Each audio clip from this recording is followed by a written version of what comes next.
For me, what sticks in my mind 31 years on is that life changed that day, the 9th of April, and it changed for the better. Before that day, you'd hear constant bigoted comments and opinions without knowledge, without any evidence about how dangerous it was to be with somebody living with HIV or who had developed AIDS.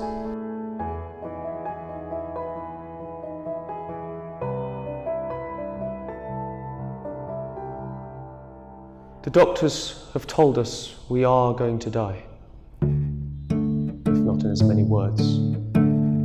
Yesterday, I heard on the news that Ken Baker, the Education Secretary, said that teachers infected with AIDS were not a health threat and shouldn't be sacked.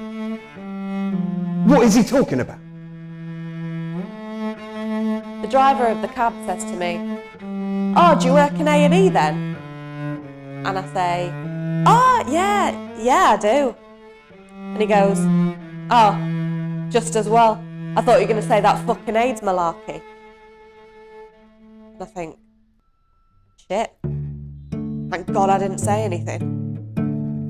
Nobody knows that I am working here. In a moment, that was completely changed.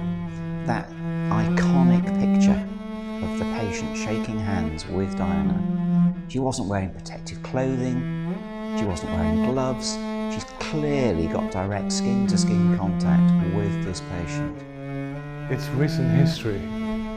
It's a collective history. It's a history for the LGBT community, but it's a collective part of recent history. And it's a story, a moment that's been forgotten. It was such an important event. My aunt in Australia rang me that evening to say, "Is this the ward you work on? We've just seen this picture of Diana shaking hands with somebody with AIDS. Isn't that amazing?" So to me, that's the defining moment of that visit.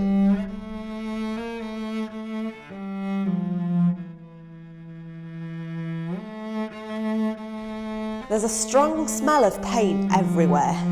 The security are more visible than usual and scurrying about. You can tell royalty's on the way.